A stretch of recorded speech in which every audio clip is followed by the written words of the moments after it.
Hello everyone! আজি মই এটি সংস্কৃত শ্লোকৰ অসমীয়া ভাঙনি কৰিবলৈ ওলাইছো। ভাৰতীয় প্ৰায় সকলো ভাষাৰে মূল বা আদি ভাষা হ'ল সংস্কৃত ভাষা। অৰ্থাৎ ভাৰতত যিমানবোৰ ভাষা আছে তাৰ বেছিভাগেই সংস্কৃত ভাষাৰ পৰা সৃষ্টি হোৱা। সংস্কৃত ভাষা শুনিবলৈকেও অতি শুৱলা, খুব মধুৰ। কোনো পণ্ডিতে সংস্কৃত ভাষাক প্ৰশংসা কৰি কৈছিল, অমৃতং মধুৰং সম্যক সংস্কৃত হি ততোধিকম দেৱভোগ্যম ইদং তস্মাৎ দেৱভাষা ইতি কথ্যতে। অৰ্থাৎ অমৃত যিমান মধুৰ বা সুস্বাদু বুলি ভবা হয়, সংস্কৃত ভাষা তাতোকৈ অধিক মধুৰ বা শুৱলা। এই ভাষা দেৱতা বা ভগৱানৰো অতি প্ৰিয়। সেয়েহে সংস্কৃত ভাষাক দেৱভাষা বুলিও কোৱা হয়। এই সংস্কৃত ভাষাত অনেক নীতি শিক্ষামূলক শ্লোক আছে, যিবোৰ ভৰ্তৃহৰি, বিষ্ণু শৰ্মা, চাণক্য আদিৰ দৰে বিদূষক পণ্ডিতসকলে হাজাৰ হাজাৰ বছৰৰ আগতে লিখি থৈ গৈছে। এই নীতিবচনসমূহ সৰ্বকালতে গ্ৰহণযোগ্য আৰু প্ৰাসংগিক। সেই শ্লোকবোৰে আমাৰ আচাৰ ব্যৱহাৰ আৰু জীৱন ধাৰণাৰ প্ৰণালীসমূহ উন্নত কৰাত সহায় কৰে। তেনে এটি শ্লোক আজি মই ভাঙনি কৰিব খুজিছোঁ।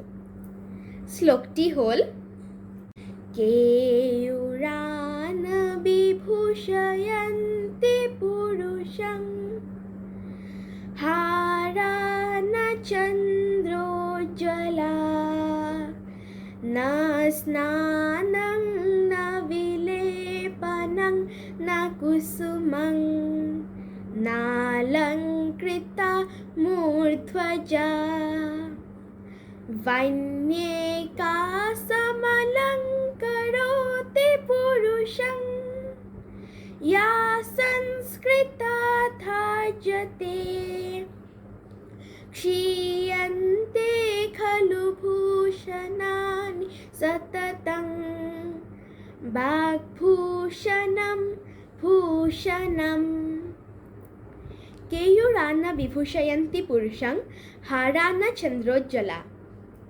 এই বাক্যত কেয়ুৰ আৰু হাৰ শব্দই সকলো প্ৰকাৰৰ অলংকাৰ আৰু পুৰুষ শব্দই মানুহক প্ৰতিনিধিত্ব কৰিছে। ইয়াত কোৱা হৈছে যে কাণৰ কেৰু, ডিঙিৰ চন্দ্ৰৰ নিচিনা উজ্জ্বল হাৰ আদি অলংকাৰে মানুহৰ শোভা বৰ্ধন নকৰে।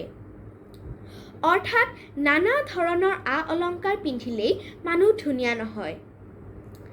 ন স্নানং ন বিলেপনং ন কুসুমং নালংকৃতা মূৰ্ধ্বজা। স্নান, বিলেপন অৰ্থাৎ সহজ ভাষাত ক'বলৈ গ'লে মেকআপ, ধুনীয়া ফুল অথবা মূৰত পিন্ধা শিৰস্ত্ৰাণ, কিৰীটি বা মুকুটেও মানুহৰ শোভা বৰ্ধন নকৰে। वन्येकासमलङ्करोति पुरुषं या संस्कृता धार्यते। মানুহক বাণী অৰ্থাৎ কথা বতৰা বা আচাৰ ব্যৱহাৰেহে ধুনীয়া কৰে, সম্পদশালী কৰে। ক্ষীয়ন্তে খলু ভূষণানি সততং বাগ্ভূষণম ভূষণম।